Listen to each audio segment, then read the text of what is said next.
Dicho lo cual, buenas tardes a todos y a todas. Debo decir que es un placer para mí tomar la palabra en este ciclo que hemos organizado desde el área de Historia y Cultura Popular del Instituto de Estudios Riojanos, junto a la Delegación de Defensa de La Rioja, y que un año más es también fruto del incansable trabajo y dedicación de Marcos Villar. Antes de presentarles a todos ustedes al historiador que nos acompaña, quisiera dar las gracias a todas las personas y a todas las instituciones que hacen posible que un año más, y a más 9, podamos celebrar aquí este ciclo de conferencias. En primer lugar, quiero dar las gracias al Ateneo Riojano por dejarnos usar este espacio para desarrollar la actividad, pues siempre para el Instituto de Estudios Riojanos. Es un placer colaborar con él para cumplir uno de los grandes objetivos que tiene esta actividad: dar a conocer los trabajos de investigación que distintos investigadores y distintas investigadoras realizan sobre el pasado histórico de nuestra tierra, es decir, sobre el pasado histórico o la historia de La Rioja. También quiero agradecer a la Delegación de Defensa, especialmente al coronel Pedro José Fernández López de Baró, a la sazón delegado de Defensa de La Rioja, su colaboración y contribución institucional y personal con esta actividad. Pues por su parte, todos han sido facilidades y siempre se han mostrado implicados en el desarrollo de este tipo de actos relacionados con la cultura de defensa, demostrando que en una sociedad democrática como la nuestra es necesaria e importante la colaboración cívico-militar en aspectos socioculturales como el que hoy nos ha traído aquí. Lógicamente, también debo agradecer al doctor Daniel Aquilue su presencia aquí. Se trata de un buen colega en el sentido de los términos, porque ha hecho un gran esfuerzo por viajar desde Zaragoza esta misma tarde, ya que su agenda profesional es complicada. Mañana mismo tiene que volver a regresar a Aragón, en este caso, para continuar con sus dedicaciones académicas. Y por último, no por ello menos importante, también les quiero dar las gracias a todos ustedes, al público, ya que es muy importante para nosotros que nos acompañen esta tarde en esta actividad. Precisamente, sin ustedes, sin el público, carecería de sentido organizar este tipo de actividades, ya que nuestra misión principal es darles a conocer, como ya he dicho antes, los últimos trabajos de investigación, en materia histórica en este caso, sobre La Rioja. Dicho lo cual, voy a pasar a presentar de manera muy canónica y muy rápida al historiador que hoy nos acompaña. El doctor Aquilue es un joven historiador aragonés y un investigador agregado al área de Historia y Cultura Popular del Instituto de Estudios Riojanos, centro de estudios donde obtuvo una ayuda a la investigación precisamente para investigar y para trabajar sobre el tema sobre el cual hoy va a desarrollar su explicación: la Primera Guerra Carlista en La Rioja. Cursó sus estudios universitarios en la Universidad de Zaragoza, centro en el que obtuvo el grado de doctor en Historia Contemporánea, merced a la tesis titulada El liberalismo en la encrucijada, entre la revolución y la respetabilidad, 1833-1843, la cual he de decir que obtuvo una mención honorífica de la Cátedra Cervantes de la Academia General Militar y ha sido publicada por la institución Ferrante del Católico bajo el título Armas y votos, politización y conflictividad política en España, 1833-1843. Merced a ese conocimiento que atesoró durante este periodo en su tesis doctoral, puedo asegurarles que se trata de un gran conocedor del periodo en el que se va a inscribir a la sazón la Primera Guerra Carlista, que va, como todos ustedes saben, desde 1833 hasta 1840. De su currículum vitae también destaco que cursó el máster en formación de profesorado de la Universidad de Zaragoza y también que obtuvo un sobresaliente en el máster de Historia Contemporánea ofertado por las universidades de Zaragoza y de Valencia. También una cosa que me gustaría destacar de su amplísimo currículum, del cual solo voy a sacar unas líneas, quiero destacar su amplia labor de divulgación histórica, un hecho muy importante entre los historiadores y historiadoras, la cual hace a través de diversos medios, como son especialmente las redes sociales y la recreación histórica, lo cual demuestra que es un gran conocedor de las formas en cómo divulgar la historia y cómo transmitir el conocimiento científico a toda la sociedad. De sus publicaciones, simplemente voy a destacar un par de ellas porque son las que más conozco y las que se ajustan más al tema que hoy va a tratar. La primera se titula Líderes populares y bandas políticas en Zaragoza, 1835-1843, publicada en la revista de Historia y Pensamiento Contemporáneo siglo XIX y XX. La segunda se titula La Constitución de 1837, una constitución transaccional, publicada en la revista de Historia Autónoma. Sin ánimo de alargar mucho más esta presentación, y a pesar del tiempo que se me concede para presentar a nuestro invitado, no me necesito destacar de su trayectoria historiográfica la última obra de su producción que he tenido el placer de leer y por la que está cosechando, como me consta, muchos éxitos desde su publicación. La obra se titula Guerra y Cuchillo, Los sitios de Zaragoza, 1808-1809, y fue publicada el año pasado por la Esfera de los Libros. Dicho lo cual, no tengo nada más que aportar por mi parte, somos todos tuyos, Daniel. Muchas gracias.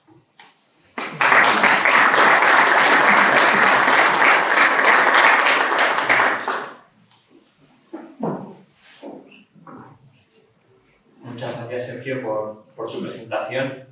En primer lugar, como es de bien nacido ser agradecido, quiero agradecer al Instituto de Estudios Riojanos, a la Delegación de Defensa y al Ateneo Riojano que nos acoge por organizar este ciclo de charlas y, por supuesto, a todo el público asistente que mostráis un interés por conocer la historia de La Rioja y la historia de España.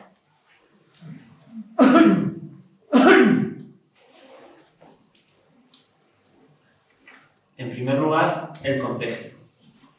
Aunque a lo largo de mi charla voy a hablar de casos de historia local, sobre varios pueblos, varias localidades de La Rioja, para entender la historia local y ver qué nos puede aportar al marco general hay que entender el contexto.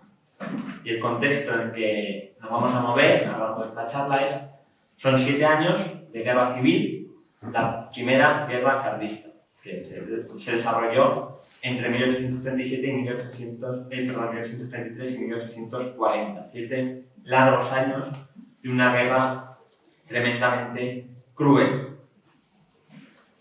Esta guerra a veces ha sido solapada por la historiografía o en su visión en la cultura popular. En un siglo XIX muy convulso, en el caso de España tan convulso como el de otros países, por cierto, y se ha visto a veces incluso circunscrita solo al frente de batalla en País Vasco y Navarra, cuando tuvo una implicación mucho más allá de esos dos focos, en Aragón, en Cataluña, en Valencia, en Galicia e incluso en focos extremeños, manchegos y andaluces. Además es una guerra que tuvo una impronta internacional muy importante, ya que a España vinieron a combatir, por un bando u otro, miles de combatientes británicos, franceses, portugueses, italianos, prusianos, rusos, lo que nos da cuenta de la importancia exterior que todavía tenía la monarquía española a la altura de 1833.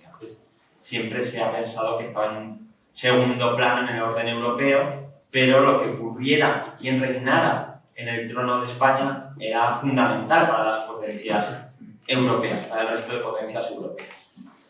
También esta guerra carlista se ha visto muchas veces como una mera disputa dinástica por ver quién ocupaba precisamente el trono, si la reina Isabel II, hija de Fernando VII, o su tío, Carlos María Isidro, pretendido Carlos V de España. Lo cierto es que las implicaciones fueron mucho más allá. No era una mera disputa por el trono. Estaba en juego el modelo de país, el modelo de Estado y el modelo de sociedad, ya que pugnaban dos grandes modelos, el del antiguo régimen absolutista, encabezado por Carlos María Isidro, los carlistas, que defendía una organización corporativa de la monarquía en el que el rey se comportaría como un rey paternal y tendría la mayoría de poderes, frente a las nuevas ideas liberales que pusieron todas las esperanzas en la joven reina Isabel y en la regente María Cristina. Estas ideas liberales propugnaban una construcción de un Estado-nación basado en la soberanía de la nación, representada por unas cortes electas, por un cuerpo de ciudadanos, hombres, bien por sufragio universal, bien por sufragio censitario, y una serie de límites al poder y de derechos individuales que harían a todos los hombres iguales ante la ley.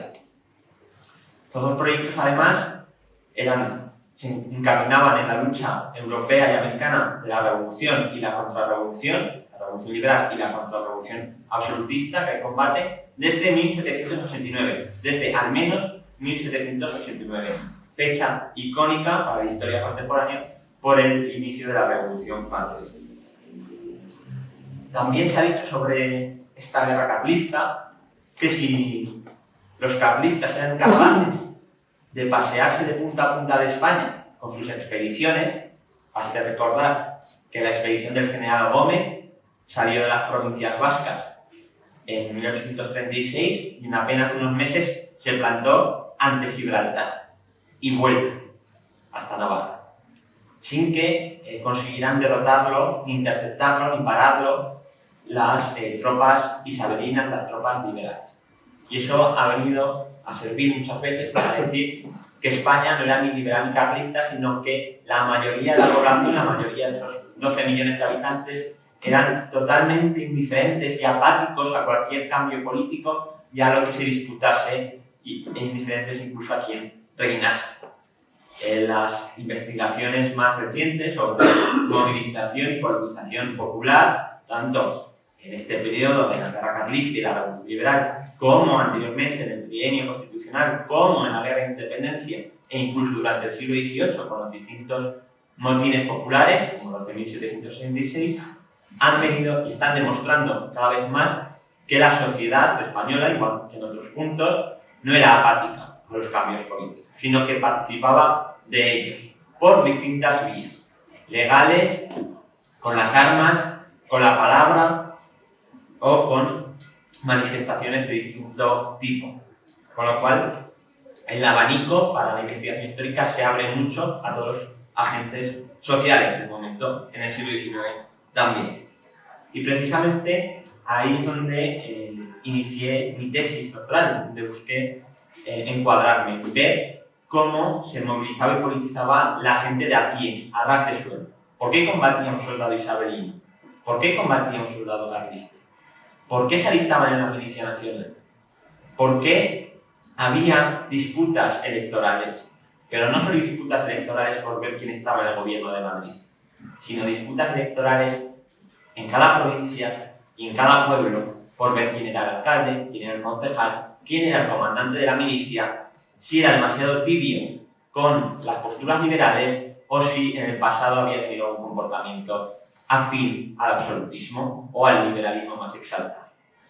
Y eso abrió un amplio abanico en el que encontré más de 100 pueblos en la provincia de Zaragoza que tenían conflictos de índole política entre sus vecinos. Gente que eran labradores, ganaderos, jornaleros, militares, artesanos, gente normal y corriente. Pero es que no era solo la provincia de Zaragoza, también en la provincia de Huesca encontré ese tipo de conflictos. Y también en la de Valencia y en la de Málaga. Lugares tan distantes tenían unos conflictos similares que precisamente demostraban la implicación política de la gente común en la retaguardia isabelina durante la guerra carlista. Retaguardia isabelina en la que a la vez se está produciendo una revolución liberal, una auténtica revolución liberal, que fue exitosa. Muy similar a cómo se desarrolló en Francia, además. Llegados a ese punto, me pregunté, siendo definido Zaragoza y en la comunidad autónoma vecina, en La Rioja, ¿qué pasó? ¿También hubo este tipo de conflictos? ¿También hubo participación popular en los ayuntamientos, en la milicia, en las elecciones? Y entonces cuando decidí solicitar la ayuda de investigación del IE y venir a los archivos riojanos a ver si de verdad había esa politización y esa movilización social. Y efectivamente encontré cosas. Creo que queda todavía campo y más por trabajar, queda mucho por hacer, pero aquí les voy a presentar esta primera aproximación a la guerra carlista y a la retaguardia isabelina en distintas poblaciones de La Rioja. Para ello, lo primero que tuve que hacer antes de sumergirme en los archivos, que me sumergí sobre todo en el Archivo Histórico Provincial de La Rioja, fue ver qué se había escrito, consultar a los autores, obviamente, riojanos. y ahí están los trabajos de José Luis Ollero de la Torre, que es un clásico sobre La Rioja durante la Guerra Carlista, pero más centrado en implicaciones socioeconómicas más que políticas. Los trabajos de Sergio Cañas sobre distintas localidades riojanas de historia local que ya dan una visión de esas poblaciones que nos permiten establecer comparaciones. Y también los trabajos de Javier Díaz Morrás sobre la provincia y sobre el trienio liberal aquí en Logroño, que también es el precedente inmediato a este tiempo convulso de 1833-1840. Además, ayer, si no me equivoco, estuvo aquí Pablo Sáez, ¿no?, hablando sobre el general Zurbano, que también está muy presente y también le he leído, Pablo, sobre el general Zurbano, que es un personaje especialmente relevante en esta época, no solo como militar, sino luego como político dentro de las filas progresistas y en concreto leales al regente Baldomero Espartero, del que también hablaremos un poquito.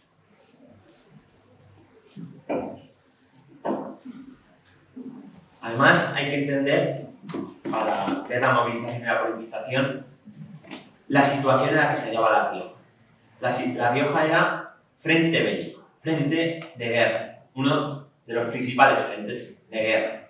Y lo era no solo de cara al frente norte vasco-navarro, con la línea del Ebro como frontera natural, y por ello se estableció además en base de operaciones del ejército isabelino en Logroño, en una medida, sino que era doble frente de batalla, ya que en la Sierra de Cameros se organizaron distintas partidas carlistas, sobre todo con las distintas expediciones que se lanzaban y asentaban ahí pequeños grupos de carlistas que podían amenazar desde el sur a las localidades de tendencia más liberal e incluso a la propia capital provincial, que es Logroño.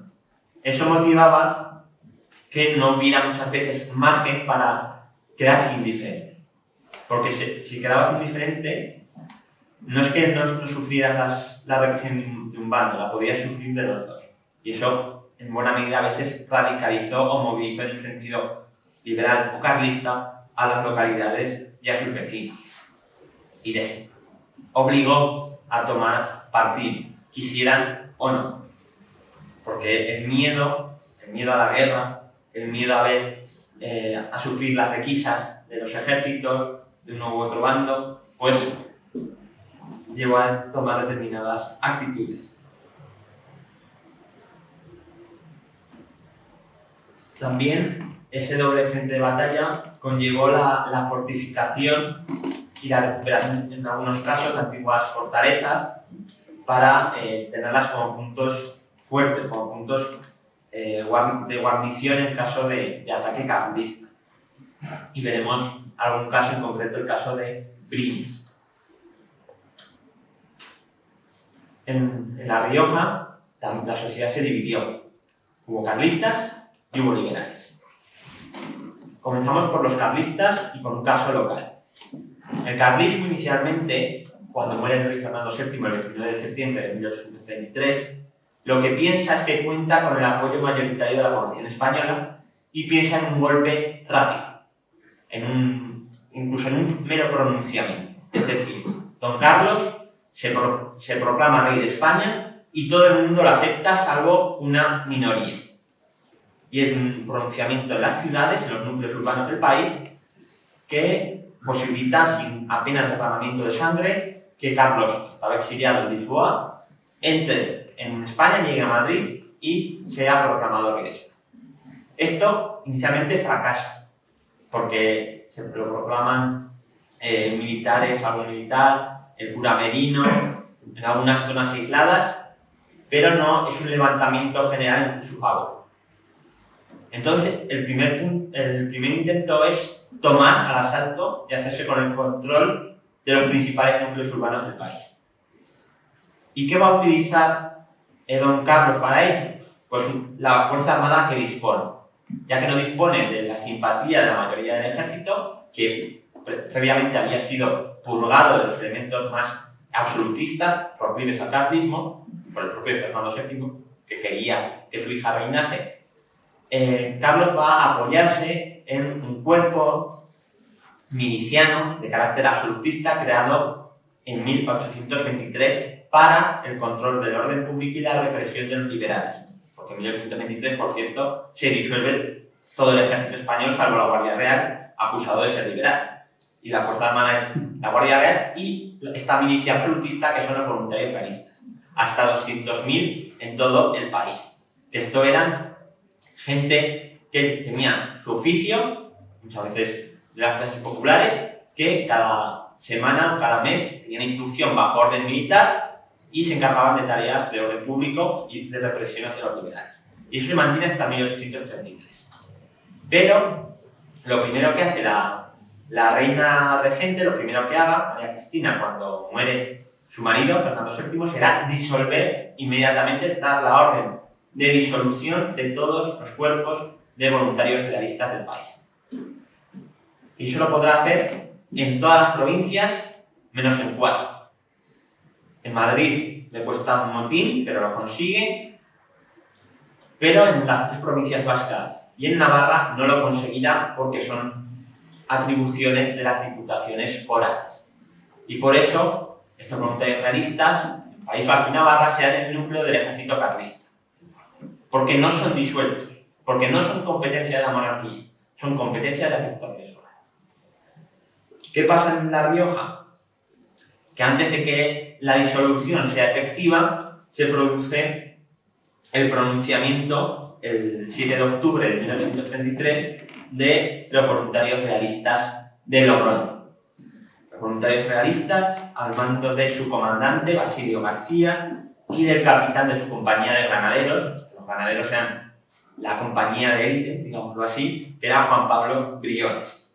La insurrección en Logroño tiene éxito, el 7 de octubre, y enseguida actuará como caja de resonancia y como punto de reunión de los distintos voluntarios realistas de los pueblos riojanos que van a fluir a la capital provincial para tomar las armas en defensa del pretendiente carlista.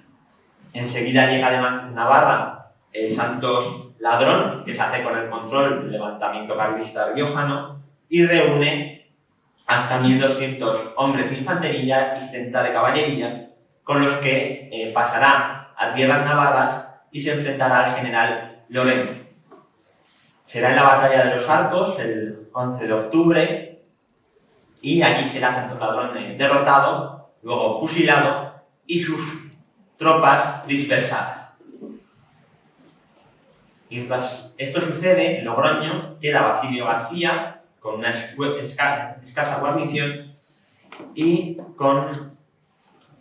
intentando mantener el control de Logroño, que solo podrá mantener unos días más hasta el día 26 de octubre, cuando las tropas isabelinas reorganizadas vengan a Logroño y retomen la ciudad para la reina. Interesante de esta insurrección en Logroño y del combate en los Arcos es la participación de los voluntarios realistas de la localidad del Murillo de Río Leza. 48 voluntarios realistas de esta localidad llegan a Logroño, muchos de los cuales van con Santos Ladrón a la acción de los Arcos y a partir de ahí se dispersan. Pero es interesante ver cómo son 48 voluntarios realistas en una población de unos 300 habitantes, lo cual no quiere decir que en Murillo de Río Leza había un importante apoyo al carlismo. Una vez son derrotados estos voluntarios realistas, el general Lorenzo les ofrece un indulto si entregan las armas y se disuelven volviendo a sus pueblos de origen, manifestando lealtad a la reina Isabel. Y 47 de estos vecinos de Murillo de Río Leza entregan las armas, menos uno. De estos 47, muchos dirán que no tienen las armas, bien porque las han perdido en la propia acción de los Arcos, en la desbandada que ha seguido a la batalla, o bien porque las han tirado a su salida de Logroño o incluso que las han tirado a León. Y entre esas armas que entregan hay armas blancas, fusiles, carabinas, cananas, que es la capuchera ventral que llevaban, pero otras, como digo, dicen que las han extraviado. Y esto nos lleva a preguntarnos si era verdad lo que decían las autoridades municipales y militares, de si habían de verdad extraviado esas armas o, como en numerosos casos que se conocen, las habían escondido a la espera de un momento mejor para poder usarlas. Porque cuando vengan las distintas expediciones carlistas van a tener partidarios armados. ¿De dónde sacan esas armas si supuestamente las habían entregado años antes? Lo cual nos lleva a plantear la hipótesis más factible de que en realidad estaban escondidas. Ya digo, hasta 18 manifestaron de sus 48 haberlas perdido. También es interesante el testimonio de estos voluntarios realistas porque nos permite reconstruir un poco sus movimientos en ese mes de octubre entre Logroño, Murillo de Rioleza, Los Arcos y Fuenmayor, ¿no? Uno de los lugares donde dicen muchos de ellos que han extraviado las armas. Por cierto, el uniforme que ven aquí a la pantalla es el de los voluntarios realistas. Este sería el uniforme oficial y reglamentario. No todos iban con el uniforme completo. Y es un uniforme muy similar, además, al del ejército regular y al que tendrá posteriormente la Milicia Nacional de carácter liberal. Este uniforme consistía en ese chaco, que es el sombrero, con plumero rojo, casaca con charreteras, en este caso rojas, que indican que es el cuerpo de granaderos, de ese que se subleva en Logroño, al mando de su capitán, pantalones, zapatos, polainas blancas y fusil con bayonetas. Como digo, son 47 los que entregan las armas, pero hay uno que no.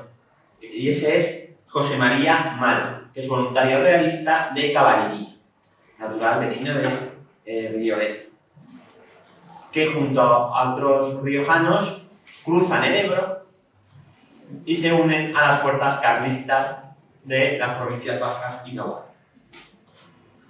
Y precisamente contra estos riojanos que declaradamente se unen a las filas carlistas, se iniciarán represiones por parte de las autoridades militares y de las autoridades municipales. La primera de ellas es el embargo de todos sus bienes, su pueblo, Murillo de Rioleza. Para empezar, José María Malo, al ser de caballería, ya nos da una pista de cuál era su posición socioeconómica. Tenemos su posición política, declarado carlista, absolutista, pero también su posición sociopolítica. Si era de caballería, significa que tenía un caballo en propiedad.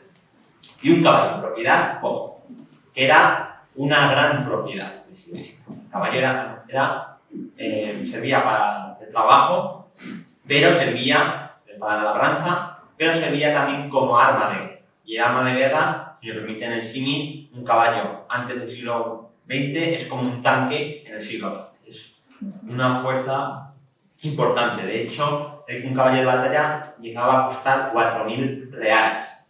4.000 reales, para que se hagan una idea, un jornalero del campo ganaba 4 reales. Tenía que trabajar bastante para tener un caballo.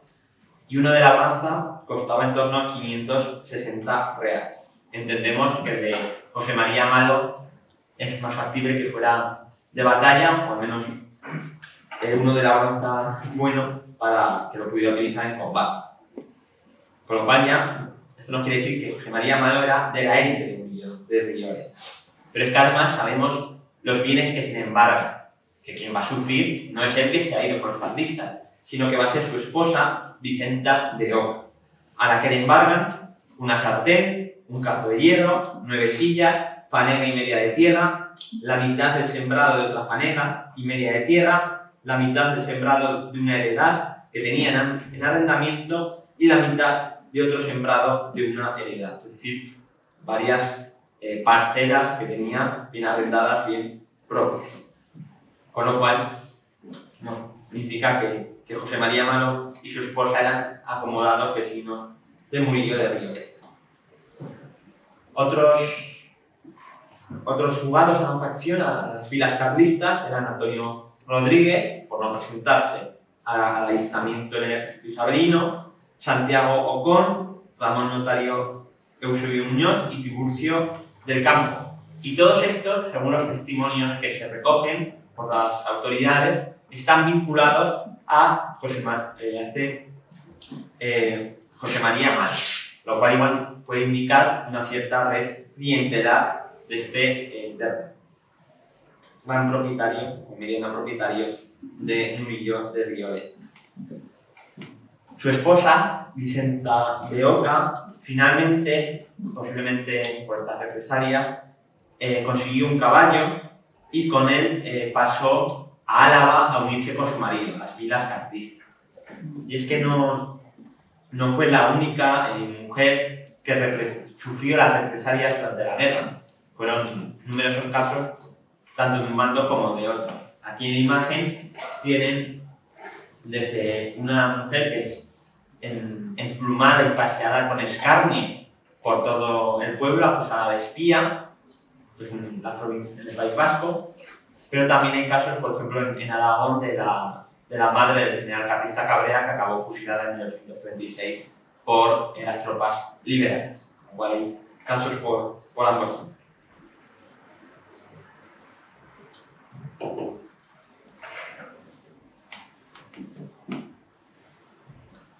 Vistos los carlistas, vamos con los liberales riojanos. Una vez se estabiliza la guerra, una vez que el ejército liberal se reorganiza, se hacen sucesivas quintas que llegarán a movilizar a lo largo de toda la guerra a 300.000 hombres. 300.000 hombres en un país de 12 millones es mucha gente movilizada para la guerra. Se establece ya La Rioja como retaguardia isabelina y vivirá los mismos cambios políticos liberales que el resto del país. Uno de ellos será a raíz de la recuperación de la legislación liberal, primero con el Estatuto Real de 1834 y la creación de una milicia urbana muy restringida a los altos propietarios y muy controlada por las autoridades. Esa milicia urbana de 1834 pasará a ser Guardia Nacional en 1835 con un carácter más liberal y definitivamente en 1836, con la revolución que se produce ese verano, en Milicia Nacional, ya un cuerpo plenamente constitucional. A la vez, se instaurarán municipios, ayuntamientos constitucionales, porque comenzamos en 1833, el periodo, con alcaldes designados por la monarquía o por el señor de turno, y acabamos a partir de 1836 y al final de la guerra con ayuntamientos constitucionales elegidos por los vecinos. Y esos cambios se van a ver en distintos municipios. Por ejemplo, en Cuscurrita del río Tirón, que inicialmente comienza en 1833, estando vinculados, esta localidad estando vinculada a los marqueses de Lazán, que eran, por cierto, de origen aragonés. Con lo cual, el alcalde era designado directamente por el señor, por el noble de turno. Y así en 1832 está como alcalde mayor Pedro Angulo. Y esto es interesante porque la familia Angulo de Cuscurrita se mantendrá más o menos en el poder a pesar de los cambios. Si primero se mantendrá siendo ayuntamiento del antiguo régimen, luego siendo ayuntamiento elegido por sufragio censitario y finalmente electo por sufragio universal masculino.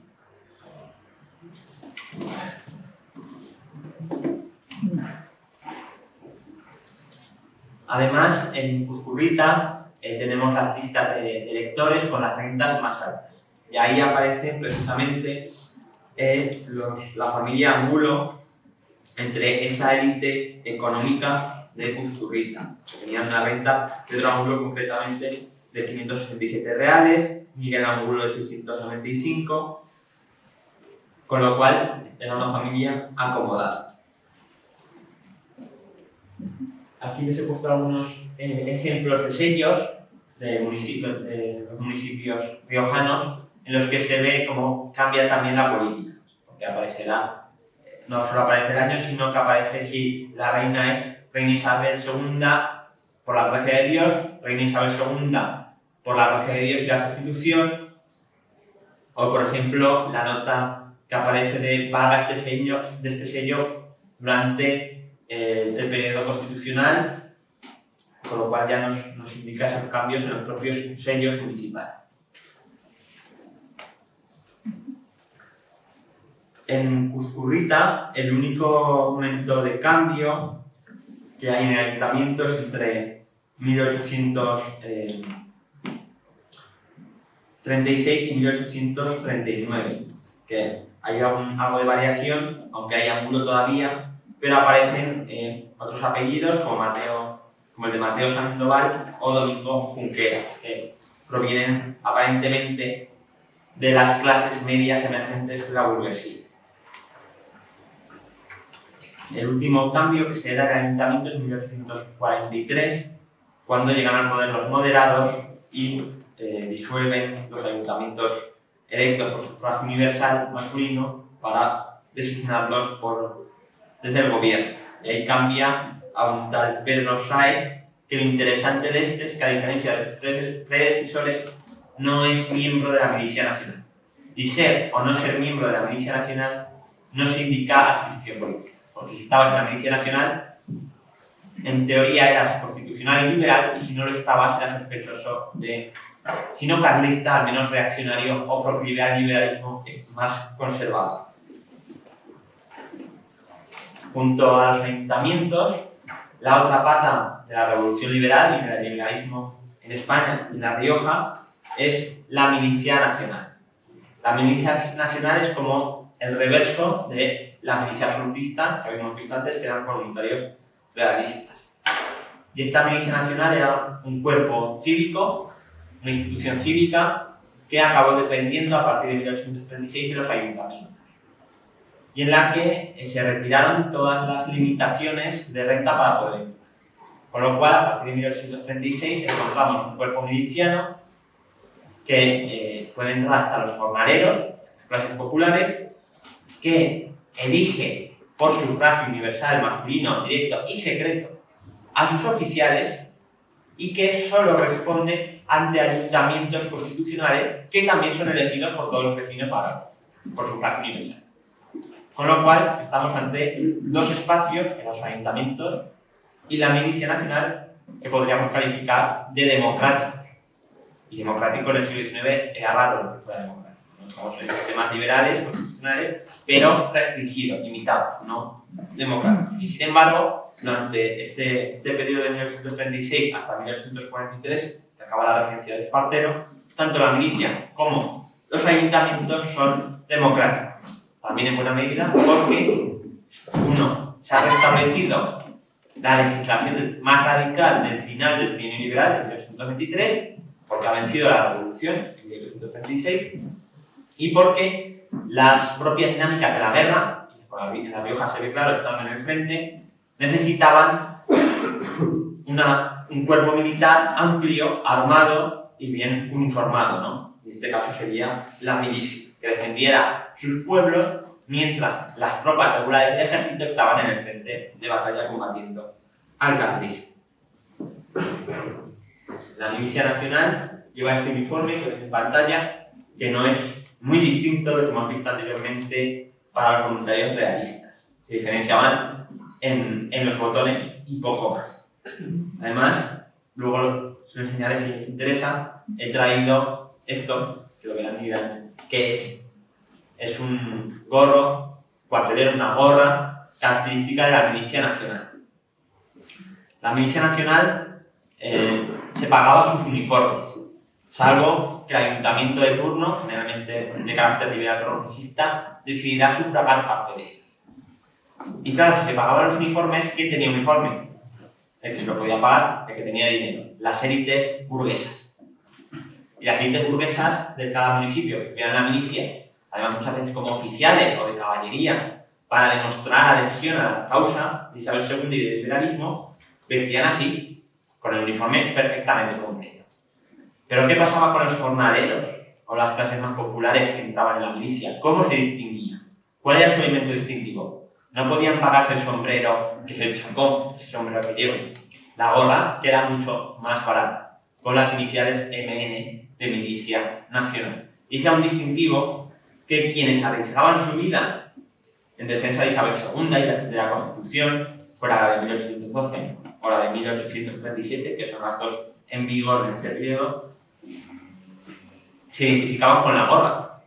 Y eso les daba también, era un elemento muy simbólico políticamente, porque como que les daba autoridad para intervenir en política.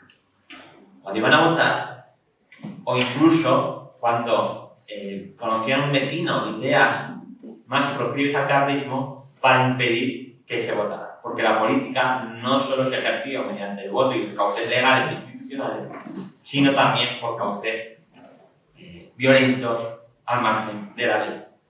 Entonces, fueron muy comunes altercados electorales en el que partidarios del liberalismo pues, apareaban al vecino carlista que iba a votar y le decían poco menos que cómo vas a votar si estás en contra de que haya elecciones. Y cómo se distinguían con la gorra. Y además se veían legitimados. ¿Qué casos de milicia nos encontramos en La Rioja? Pues tengo varios casos, como el que ven en pantalla, que es el de Ribafrecha. El de Ribafrecha, que es la tabla que vemos todos los oficiales y los cabos que hay, bueno, los sargentos y los cabos. En Ribafrecha tenemos constancia de elecciones, como digo, a la Milicia Nacional, a cargos de oficiales de la Milicia Nacional. Y esos cargos están vinculados además con quienes son alcaldes y regidores en el ayuntamiento, con lo cual el vínculo entre quienes ostentaban por votación cargos municipales y quienes ostentaban por votación también cargos en la milicia están perfectamente vinculados. Además, en Ribafrecha tenemos constancia de que en 1839 tuvo que intervenir el jefe político de la provincia, obligando a la repetición de las elecciones a oficiales de la milicia. Y cuando la autoridad superior de la provincia intervenía en un asunto local, significaba que había habido un conflicto. De hecho, interviene el jefe político a través de la Diputación, obliga a repetir las elecciones que se dan el 1 de septiembre y que se vuelvan a celebrar el 6 de octubre. Ya hay un cambio. Si el 1 de septiembre había sido elegido Eustacio Fernández como capitán de la milicia, cuando se repiten las elecciones es Valentín Pérez con 51 votos. Además, durante estos años aparecen las filas milicianas como capitán en otros momentos el que es alcalde de Ribafrecha, Juan Manuel Montalvo. Y este alcalde en 1841, nada más acabar la guerra, pone en arriendo un bien municipal, una alameda, para sufragar los gastos de uniforme de los milicianos de la localidad. Esto nos indica ya que posiblemente este Montalvo, que es la miliciana en 1841, siendo regente Espartero, es alcalde, es de tendencia progresista, liberal progresista. Porque se preocupa por la milicia, está con Espartero y es electo varias veces. Pero es que además este alcalde desaparecerá de la corporación municipal con la llegada al poder de los moderados en 1844. Con lo cual, su afiliación progresista y posiblemente esparterista queda más que posiblemente patente. Luego también tenemos referencias a cómo se organizaba la Milicia Nacional de Cuscurrita, del Río Tirón, que en 1836, una vez triunfante la Revolución, llega a tener 98 milicianos de también en torno a 300 vecinos, lo cual también es significativo. Y siendo su comandante Bernardo Angulo, otra vez la familia Angulo, que estaba copando desde hace años los cargos municipales, copa también en buena medida los cargos en la milicia.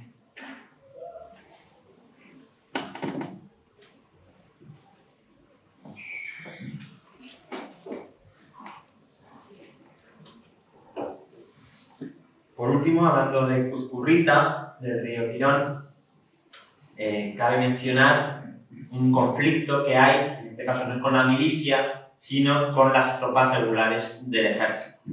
Porque claro, mantener un ejército en el norte de 100.000 soldados, que se mantiene al mando del general Espartero a partir de 1836, requiere muchos suministros, una tremenda logística, que va a pagar no solo los lugares de ocupación, sino la inmediata retaguardia, en este caso las localidades riojanas.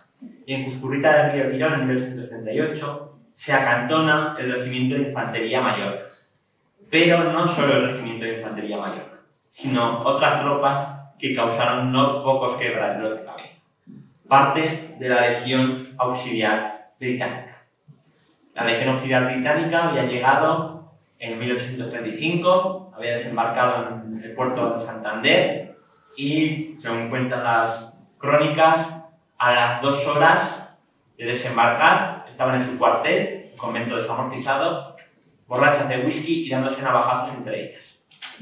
Con lo cual era una tropa no muy deseable para acantonar en el pueblo. Y en Cuzcurrita tuvieron la mala suerte de tener que acantonar. Y el capitán del Regimiento Mallorca pidió raciones de vino para sus tropas del Regimiento Mallorca y de la Legión Inglesa. Y al principio el ayuntamiento se negó diciendo que ya habían suministrado al ejército y que como mucho podían dar un cuarto de esas raciones. Pero, viendo a la Legión Británica, se lo debieron pensar algo mejor y acudieron a hacer un pacto con un terrateniente local para, que era la bodega Vicente Barona, que tenía bodega, para poder suministrar a esta Legión Británica y al Regimiento Mallorca de su ración de vino y que no hubiera ningún problema. El vino, que no era solo una bebida, sino que era también fuente nutritiva, y más en un tiempo de guerra en el que no pocos soldados sufrieron penalidades y pasaron hambre. Por cierto, el coronel, que no era capitán, coronel del Regimiento Mallorca, no les dejó recibo al ayuntamiento y no pudieron cobrar el vino suministrado, pero se libraron del saqueo de la Legión Inglesa, que creo que no fue poco, conociendo cómo funcionaban estas tropas británicas. Que ayudaban a Isabel II, pero a veces daban más problemas que soluciones.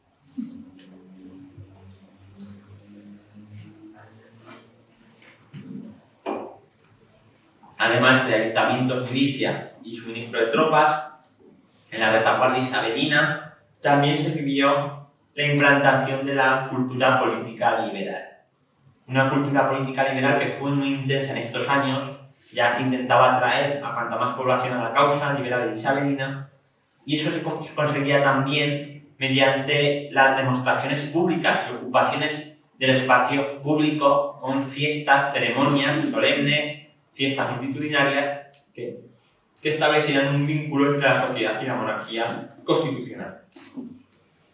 Y en este caso, en el ámbito riojano, tenemos un ejemplo, tenemos varios, pero uno de ellos es en la localidad de Soto, en Cameros, donde entre 1836 y 1837 observamos al menos 3 fiestas cívicas constitucionales que, si bien se celebraban en todos los pueblos, aquí parece que sus alcaldes constitucionales ponen especial empeño en que se realicen con toda pompa y toda la solemnidad que requieren. Van a ser 3 las ceremonias que se realicen públicas por parte del Ayuntamiento de Soto en Cameros y sus alcaldes, concretamente 2 promulgaciones constitucionales y unas exequias fúnebres por mártires de la libertad. La primera es la de la promulgación constitucional de la Constitución de Cádiz de 1812, que se reinstaura en España en agosto de 1836. Se produce una revolución de 2 semanas en las principales ciudades del país y acaba en el Palacio de la Granja con la tropa, con unos sargentos, amenazando a la reina regente, sable en mano, de que promulgue y restaure el sistema constitucional de Cádiz. La regente obviamente aceptó, temiendo incluso por su vida. Pero el caso es que hay un nuevo gobierno de Calatrava Mendizábal, que son dos políticos progresistas liberales, que promulgan la Constitución de 1810. E inmediatamente esa promulgación se tiene que extender hasta el último rincón de la monarquía española. Y en Soto en Cameros también se llevará a cabo el 20 de agosto. El 15 de agosto, 5 días antes, se había hecho lo propio en Logroño, la capital provincial. En Soto en Cameros será su alcalde constitucional, Pedro Antonio Vallejo, quien anuncia, mediante un bando, que se va a promulgar la Constitución de Cádiz y que se va a realizar un juramento en un solemne acto, eso lo anuncia el día 20, el martes 23 de agosto, y que espera que todo el vecindario acuda a tan apreciable acto y glorioso para la nación española. Dice que se ha retrasado, conforme a lo previsto, esa promulgación, pero solo porque estaban reimprimiéndose en Logroño los ejemplares de la Constitución, que debían estar presentes en el acto en un lugar simbólico y que no habían llegado todavía. Finalmente, la jura será el día 23 de agosto, para lo cual Vallejo hace otro bando, elogiando ese glorioso día de la jura de la Constitución y explicando que ese día va a haber iluminación general de todo Soto en Cameros desde las 8 a las 10 de la noche, que habrá una hoguera en la plaza pública y que habrá repique de campanas y fuegos artificiales, en cuyas diversiones espera su merced de los habitantes de este pueblo que se conduzcan como hasta aquí, observando la mayor tranquilidad y orden, que es el colmo de la felicidad.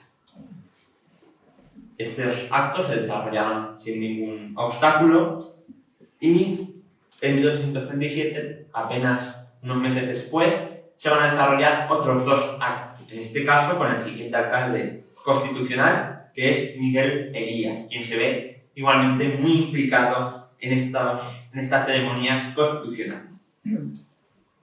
Primero,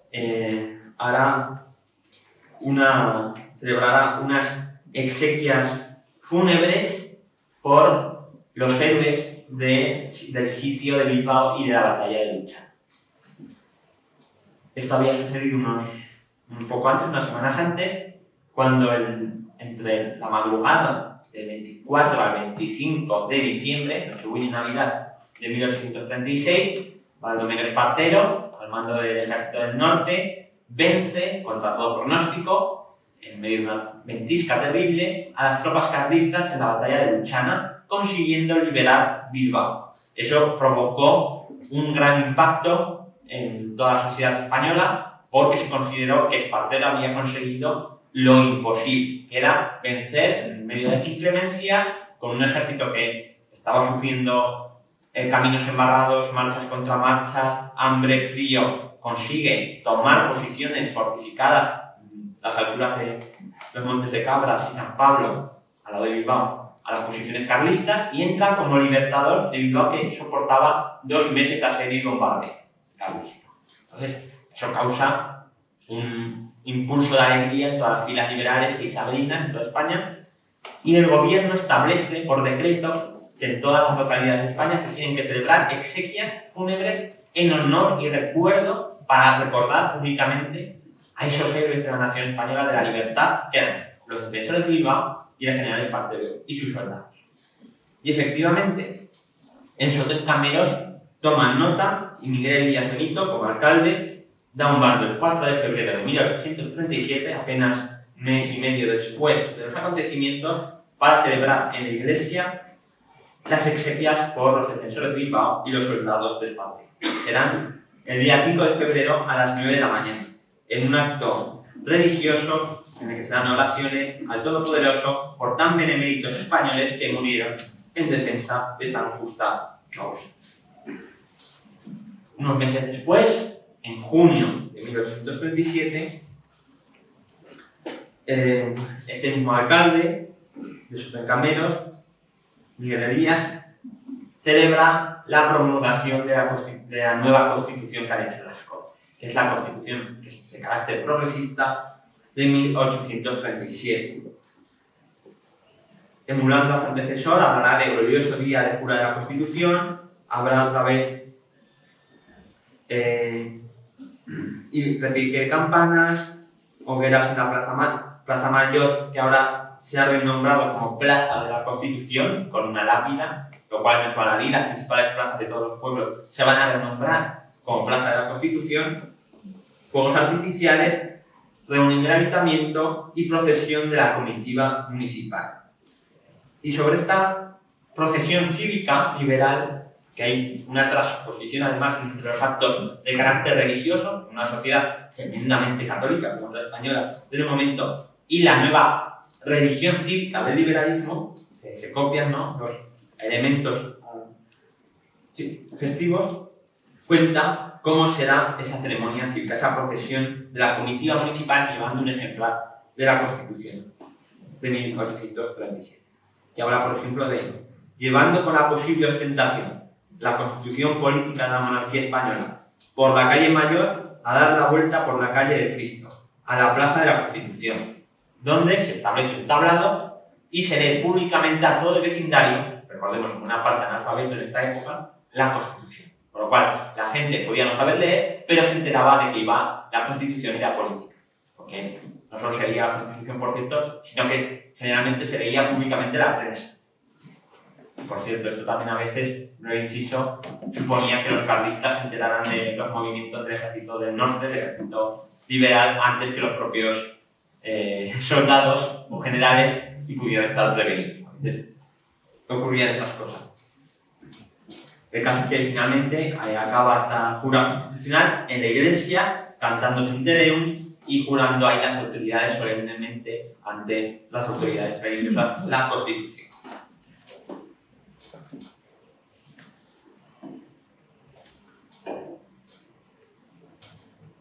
Para acabar con estos ejemplos de manifestaciones de la cultura política liberal en La Rioja, voy a mencionar uno de 1838 y que tiene que ver con Logroño, con el Ayuntamiento de Logroño, que vincula a todo el panteón cívico liberal, ¿no? Va a vincular, por un lado, a los héroes de Cenicero de 1834. Recordemos que Cenicero, la milicia de Cenicero en 1834, resiste el ataque de las tropas carlistas de Zumalacárregui. Y a la altura de 1838, el gran héroe del liberalismo, el general que todo lo puede, que es un ídolo de masas, es el general Esparza. Pues bien, el Ayuntamiento de Logroño va a aprovechar la victoria de Espartero en Peñacerrada para organizar un acto cargado de simbolismo, el 6 de julio de 1838, cuando el Ayuntamiento Constitucional de Logroño salga a recibir a Espartero, que viene a Logroño, y no sale a recibir a Cenicero, para vincular la victoria de Espartero en Peñacerrada con la defensa liberal de Cenicero en 1834, uniendo a esos dos héroes, el héroe colectivo de la milicia de Cenicero y su vecindario, y el héroe individual que es Espartero. Y en Cenicero formarán con su uniforme de gala, dicen sus valientes milicianos, los mismos que desde la torre de la iglesia hicieron frente a las huestes de Zumalacárregui. Además, elevan un arco triunfal por el que pasará el propio Espartero y donde se pueden leer inscripciones muy significativas. Isabel II, Constitución, la villa de Cenicero, al héroe de Peñacerrada, Luchana, todo vence al valor, Peñacerrada, solo entran los valientes. Tras la ceremonia en Cenicero, lo mismo en Logroño, donde nuevamente arco de triunfo con la inscripción Logroño a los vencedores de Peñacerrada y versos que alababan a Espartero. De la patria tenemos la gloria que el valiente Espartero alcanzó, pues su brazo una nueva victoria de Baroja en los bosques logró. Con lo cual, vemos una serie de elementos liberales que se desarrollan no solo en la capital provincial, sino en localidades como Cenicero, como hemos visto en Soto, en Cameros. Aquí he puesto algunas imágenes de la batalla de Luchana y la entrada de Espartero en Bilbao, en 1870.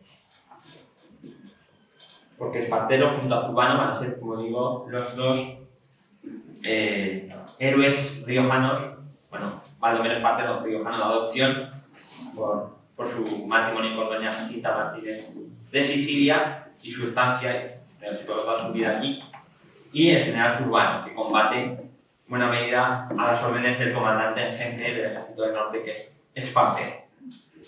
Quería acabar con la guerra, algunos aspectos de la guerra en la Rioja. Por ejemplo, ese carácter de línea de frente de batalla, en la línea del Ebro, se ve en la fortificación. Inicialmente los carlistas no tienen artillería, no tienen cañones. Entonces, ¿cuál es la táctica del bando isabelino? Una táctica de construir fuertes, o bien reconstruir antiguos castillos medievales, o levantar fuertes ex novo, de ladrillo generalmente, o de convertir iglesias de los pueblos en fortines. Y así, en caso de que una columna carlista esquivara a las tropas liberales y avanzase por el territorio, no iba a poder conseguir nada, ya que la población, con todos sus enseres, para evitar ser saqueados, se refugiaban en el fuerte de Turno, de la localidad. Como no tenían artillería, tenían que someterlo a un asedio. Un asedio que no podían mantener porque se iba a llegar una columna del ejército liberal para levantarlo. Con lo cual, táctica perfecta porque los carlistas no iban a conseguir nada. Y entonces, en la primera fase de la guerra, entre 1833 y 1836 aproximadamente, en casi todas las localidades del país, se levantan más o menos fuertes. Y además el general Córdoba, que está al mando del Ejército del Norte, cree que la línea del Ebro puede ser una línea fortificada impermeable que evite que los carlistas salgan del País Vasco y Navarra. En plan, que se pudran ahí, que no salgan. Esta táctica se demostrará, esta estrategia, perdón, que hace aguas.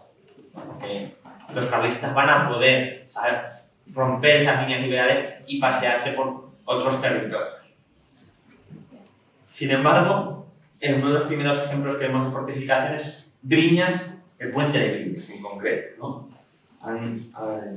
En la línea de Ebro.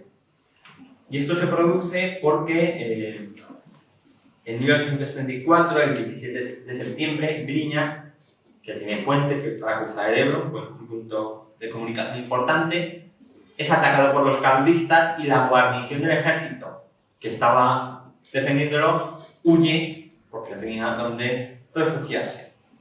Son los milicianos urbanos de Briñas los que frenan finalmente el ataque.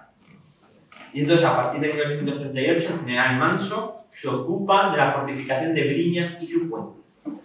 ¿Y cómo se fortifica su puente? Pues además de la descripción tenemos este maravilloso mapa que está en la Biblioteca Virtual de Defensa, que alberga un material cartográfico de todas las épocas, ingente y maravilloso, digitalizado, que es de agradecer, y nos cuenta cómo queda fortificada este puente de Briñas. Para empezar, en el centro del puente, que cruza el Ebro, un caballo de Frisia. Un caballo de Frisia es una defensa móvil, que básicamente es, a ver cómo lo explico, una serie de estacas en torno a un tronco que se pueden mover como y que impiden un asalto directo, sobre todo de si fuera a pasar un ataque de caballería rápido, no va a poder cruzarlo porque hay una serie de estacas, ¿no? Luego, una vez cruzas el puente, se estableció un parapeto y un edificio aspillerado con aspilleras por donde sacar los fusiles y hacer fuego al enemigo sin recibir los impactos. Tras esta cabeza de puente sigue un cuerpo de guardia donde se podían refugiar los soldados, un parapeto más para fusiles y uno en la loma donde se puede establecer cañones, es decir, una batería de artillería con la que dominar el puente e impedir cualquier paso. Y finalmente, en lo alto de la loma, un fuerte estrellado de 8 puntas, siguiendo la fortificación abaluartada. Fortificación abaluartada de bastiones en ángulo para aminorar los impactos de la artillería y que permiten hacer fuego en todas las direcciones. Eso, una fortificación que va evolucionando desde finales del siglo XV y llega hasta el siglo XIX. Así pues, Briñas y su puente quedan a salvaguarda en teoría de los ataques carlistas. Los carlistas, de hecho, intentarán tomar Briñas y su puente el 23 de junio de 1835, hay un combate entre 500 carlistas al mando de Basilio García y una columna de soldados isabelinos de 100 jinetes y 400 infantes de cazadores de La Rioja al mando del brigadier Narciso López, quien rechaza el ataque carlista, dicen las fuentes, haciéndoles un fuego bastante vivo y causándoles 9 muertos. Con lo cual, las tropas carlistas se retiran en Briñas sin conseguir tomar la población.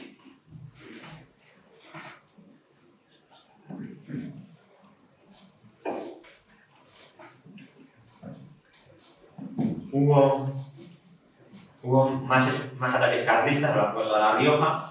No podríamos pegar horas hablando de cada uno de los ataques. Simplemente me gustaría destacar que el general Zurbano fue importante en el final de la guerra, ya que La Rioja lanzó numerosas incursiones a tierras carlistas en Navarra, teniendo como base de operaciones La Rioja, incursiones de castigo, en una fase ya final de la guerra en la que básicamente era devastar el territorio carlista hasta que se rindiera. Estaban bloqueados y no podían recibir ya suministros. Entonces, las expediciones de Zurbano, muchas veces con caballería, eran expediciones rápidas a quemar cosechas, a saquear pueblos carlistas en la zona navarra. Y efectivamente tuvieron éxito y consiguieron la rendición del ejército carlista del norte, que al mando con el general Maroto se rindió en agosto de 1839, adhiriéndose al convenio de Vergara. Cada vez que volvía de estas expediciones Zurbano, se dice que recibía en todos los pueblos y tránsito públicas demostraciones de júbilo con vivas aclamaciones que no dejaban percibir los ecos de las campanas. La guerra acabó en el frente norte y por tanto en La Rioja el 31 de agosto de 1839, con ese abrazo entre el general Espartero y el general Maroto en los campos de Vergara. Sin embargo, la guerra continuaría un año más en Aragón, Castellón y Cataluña. Ya Espartero se tuvo que dirigir allí y tomar una a una las posiciones fortificadas del general carlista Cabrera. Y la guerra acabaría finalmente en el verano de julio de 1840, poniendo fin a 7 años de terrible guerra civil que costó 200.000 vidas entre los campos de batalla y las represalias en retaguardia de ambos bandos. Hasta aquí los ejemplos y un poco la narración de algunos casos en la guerra en tierra riojana. ¿Qué podemos concluir, por tanto? Vemos un mosaico de actitudes y de acontecimientos en el medio local, desde abajo y desde la periferia, no siempre en las grandes ciudades, no siempre en el centro, que nos dan eco de un medio rural, un medio riojano activo, que no estaban durmiéndose en los laureles ni estaban indiferentes a lo que sucedía en el frente bélico y en la retaguardia política.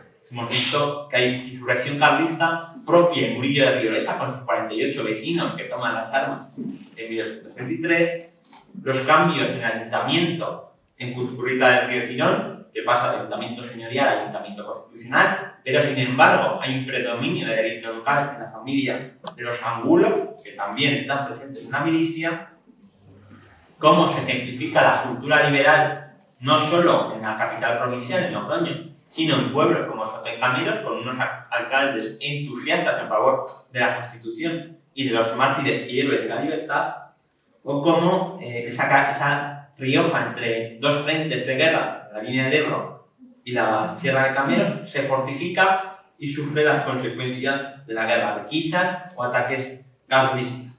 Por tanto, en los municipios de La Rioja se ven dinámicas que hay en el resto del país, en el resto de España, de revolución, contrarrevolución, movilización y politización popular en ambos sentidos, tanto en el bando carlista como en el bando liberal. Y hasta aquí mi ponencia, espero que haya sido de su interés. Muchas gracias.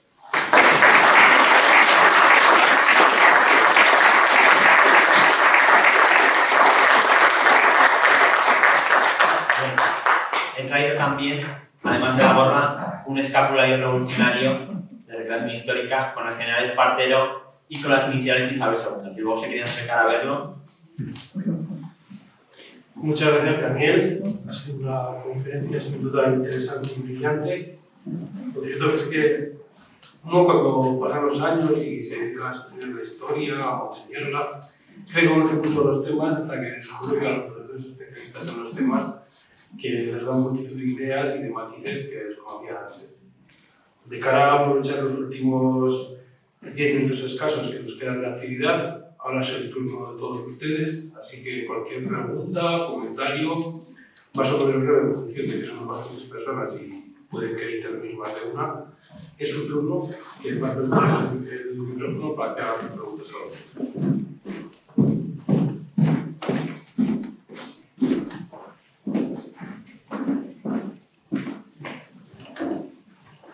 Curiosamente, Fernando VII, en este caso, es muy importante porque su hija es Isabel y su hermano es Carlos. Curiosamente, vuelvo a decir, y perdón por reiterarme, el rey Felón era absolutista, absolutamente. Su hija, creo que nace en el 1830, y Fernando VII es apoyado por los absolutistas, que luego pasan al bando de Carlos, un gran sector. Mi pregunta es, curiosamente, un rey que tanto daño hizo a España, en general, quizás porque era la monarquía, la forma del régimen entonces, y todos afectados por todos, por liberales, por conservadores. Pero mi pregunta es curiosa porque surge una guerra, tres guerras civiles cruentas, entre carlistas y liberales, y todo de alguna forma está alrededor siempre del rey Fernando VII, porque realmente es el que genera este gran problema. Es simplemente que usted, el profesor, nos explique un poquito esa base, ¿no? Cuándo empezó la guerra carlista, por qué empezó, y quién fue Fernando VII brevemente, y lo que ocurrió posteriormente. Gracias. Voy a romper mitos. No hubo tres guerras carlistas, sino dos. Porque la del medio, lo del Esmatinés en Cataluña, está dentro del ciclo revolucionario europeo de 1846-49. Porque hay carlistas, sí, pero hay progresistas en barricadas, republicanos, movimientos populares no adscritos, antifiscales, un conglomerado que tiene mucho más que ver con lo que está pasando en el resto de Europa que con la dinámica solo del carlismo español. Luego, Fernando VII. Guerra civil. Antes de la primera guerra carlista hay un matiz de guerra civil en 1808-1814 con esa minoría josefina que apoya al rey José I. Es verdad que la mayoría de los españoles son leales a Fernando VII, y hay una minoría en 1808 que apoya a otro rey y otra legitimidad, con lo cual en la guerra de independencia hay un matiz de guerra civil minoritario, pero lo hay. Y de hecho los propios coetáneos lo dicen, luego, y se lamentan de que en 1808 empezó ya todo. Luego, hay otra guerra civil entre 1821 y 1823, en el marco del trienio constitucional, y que La Rioja también es escenario, porque toda la franja norte de España. La guerra civil que ganan los liberales, a sangre y fuego Esposimina en concreto, tomando la Seu d'Urgell, pero que decantan del lado absolutista 100.000 soldados franceses mandados por el rey Luis XVIII de Borbón, rey de Francia. Se nos olvida a veces que los franceses también tuvieron reyes absolutistas después de la Revolución Francesa. Y respecto al papel de Fernando VII, estoy convencido de que hubiese habido guerra civil entre liberales y absolutistas, independientemente de lo que hubiese hecho Fernando VII. Porque era algo que se estaba dando en toda Europa y buena parte de América desde finales del siglo XVIII. Y ambas ideas y ambos proyectos políticos y sociales y económicos para el país estaban presentes ya cuando hace su entrada en 1814 el rey Fernando. Las Cortes de Cádiz ya, sin que no se hiciera nada, hay una división entre absolutistas y liberales que pugnan por el poder. Obviamente Fernando VII toma partido por el absolutismo, porque era un rey que, además por su educación, por Scoipi, había adoptado fuertemente las posiciones más absolutistas posibles, que quería todo el poder para él, y de hecho eso le supone grandes problemas en el trienio constitucional, porque a pesar de haber jurado supuestamente la Constitución, no acepta el juego constitucional. Al final de su reinado, que durante su reinado fue bastante popular, y eso no nos cuesta entenderlo porque Fernando VII ha pasado como el peor rey de España de la historia. Pero es que cuando muere no tiene padrino, porque los liberales no le quieren por absolutista y los carlistas no le quieren por haber dejado a su hija de heredera en vez de a su hermano. Entonces no tiene ya, el último padrino de Fernando VII muere con él. Y Fernando VII fue tremendamente popular, salvo por los liberales, obviamente, a los que reprimía. Pero el mito del rey deseado de 1808, el rey que los españoles en buena medida habían puesto a través de Motín de Aranjuez, pervive mucho. Se va a ir quebrando, sobre todo con el trienio, pero todavía pervive hasta su muerte. Y Fernando, sobre todo a partir de 1830 y 1830, ya ve el problema sucesor y no quiere que reine su hermano, quiere que reine su hija. Y como ve que su hermano se apoya en el sector de la corte más ultra, más absolutista, va a introducir cambios. Cambios muy limitados. Está la pragmática sanción para que reine Isabel, pero luego va a hacer amnistías muy limitadas que van a permitir reincorporarse al ejército a antiguos militares de carácter liberal muy moderado. Luego va a purgar el ejército de los elementos más absolutistas y va a purgar, en la medida de lo posible, en 1832 y 1833, a algunos voluntarios realistas. Por eso el ejército, cuando muere Fernando VII, aunque hay militares absolutistas todavía, se mantiene leal a Isabel y no, salvo casos concretos, no se pone del lado de Carlos como él preveía. Entonces, la causa de que haya una guerra es, primero, que el golpe fracasado del carlismo encuentra apoyo territorializándose donde se mantienen los voluntarios realistas, País Vasco y Navarra. Además, Malacarri, de la muy hábil, consigue convertir esos voluntarios realistas y esos paisanos en un ejército eficaz. Y la lenta reacción del ejército isabelino provoca que se estanque la guerra y da tiempo al carlismo para que se establezca y cree su estado paralelo y se prolongue una guerra durante 7 años. Porque el ejército español, como Fernando VII lo disuelve en 1823, como he dicho, con la Guardia Real, y hasta 1827 cuenta con la Guardia Real, los voluntarios realistas y el ejército francés de ocupación en favor del rey Fernando. Entonces, pero se paga, no es gratis. Entonces, la reconstrucción del ejército real es lenta, porque si el ejército real tenía en 1808 135.000 efectivos, cuando muere Fernando VII me parece que son en torno a 67.000. Para que nos hagamos ideas, la mitad. Y si ese ejército, además, parte estaba implicado en la frontera de Portugal, vigilando qué pasaba en Portugal, que estaba en guerra civil entre liberales y absolutistas, a favor de Don Miguel, y miguelistas, que eran los carlistas portugueses, no podía estar solo apagando focos de rebelión carlista cuando se producen en 1833. Y cuando llegan, pues estos ya se han asentado muchas veces.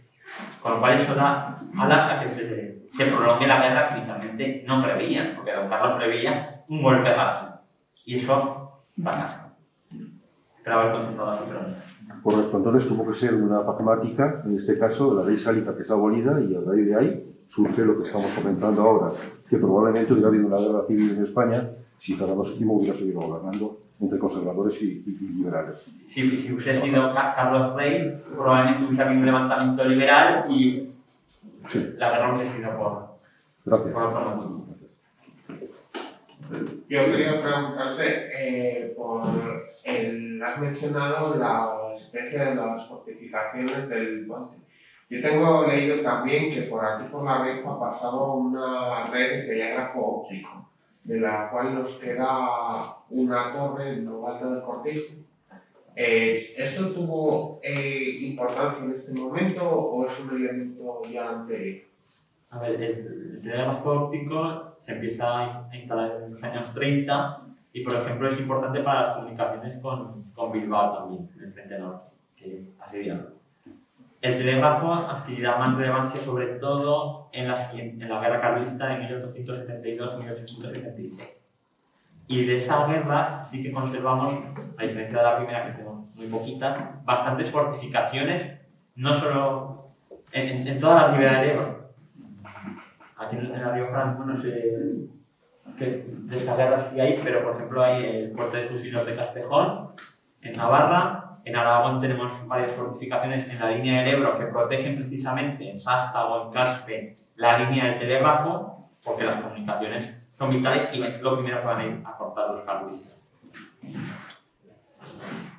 No, sino el tema de la persona de persona que se llamaba Matei. Entonces, el telégrafo de Matei es un poco la línea del Ebro.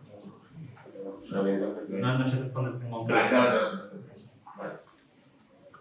Lo que quería al compañero que plantea esto, esa torre que queda en el cortijo es de la tercera guerra carlista. Es la única que queda en La Rioja de telegrafía óptica. Telegrafía óptica significa que para enviar un mensaje se había que enviar por un sistema de espejos. Había que enviar un mensaje de una torre a otra. La anterior a esta del cortijo estaba justamente aquí al lado, estaba en la torre de la iglesia de San Bartolomé.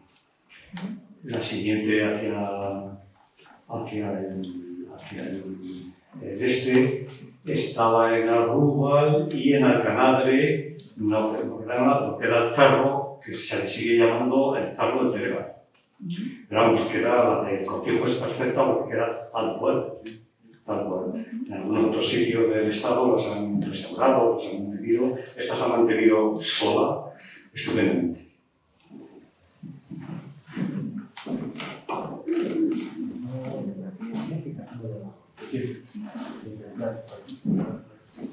Bueno, ya que tengo la palabra... Pasa la última pregunta, pues Carlos empieza la palabra. No, que echan falta... Bueno, primero matizar. El puente de Viñas está sano. Lo que pasa es que se le llama puente de Viñas porque es el camino viejo de Aro hacia Viñas. Pues, ya en la historia se llamó puente de Viñas, le seguimos llamando puente de Viñas, pero esa estupenda fortificación que has puesto grabado del archivo militar está tal cual, prácticamente las estructuras de abajo no, pero de arriba sí, donde has comentado que estaban los cañones y todo eso. Y justo al lado, lo digo como anécdota, pero tiene su gracia, se recolocó el llamado Panteón de los Liberales. En esa batalla que tú has explicado, prácticamente hubo 8 muertos en la defensa de ese puente y entonces hubo un panteón en Aro ciudad que se llamó siempre el Panteón de los Liberales, que estaba al lado de la iglesia de la parroquia de la Vela, y que después del 1979, el nuevo régimen político, claro, como se llamaba Panteón de los Liberales, pues ahí estaba, lo desmontaron y lo mandaron, y está puesto ahora, se puede visitar perfectamente, porque está ahí al lado del camino, y tiene su gracia el Panteón de los Liberales, que y vienen los nombres de esas, creo recordar, he dicho 8, pero ya no estoy seguro si son 8 o son 10 o 11. Está justo al ladito de ese puente y debajo de la estructura esa que has comentado. Y ya, para acabar, yo que soy de Tricio, pues he echado en falta una referencia, me vais a disculpar, al grito de Tricio.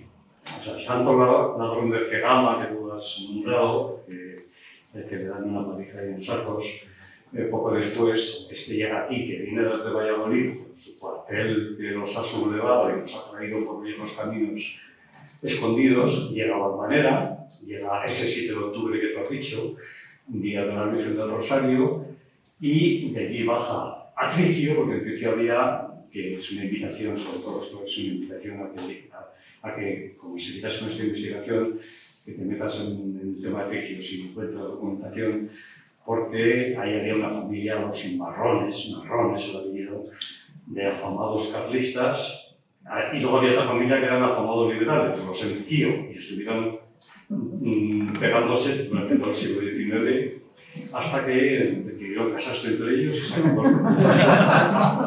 Pero bueno, existe la casa tal cual, donde Santo Ladrón de Cegama redacta un texto incendiario, en el que proclama a Carlos legítimo rey, y de Tricio va antes de la batalla de los Arcos, pasa por Viana, y en Viana, carlistas de toda la vida, allí se lee ese texto y existe, o sea, porque hay una descripción exacta y es un texto que te sitúa muy bien en ese ambiente carlista. Pero ese texto se redactó en esa casa que existe en Tricio, todavía, con la misma puerta, prácticamente las mismas estructuras de un tal Capellos Marrón, Ignacio Marrón.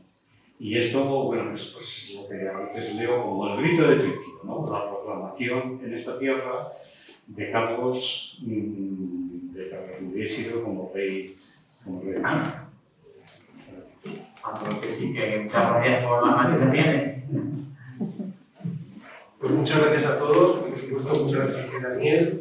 Tenemos que despedir ya este acto, no simplemente es volver a agradecerles su presencia y convocarles mañana a la última y cuarta jornada de este moderno ciclo de conferencias riojanas y sus ilustres tratamientos de historia del arte, que nos ocuparemos más de parte de la profesora Rebeca Villarreal sobre la independencia. Muchas gracias y buenas noches.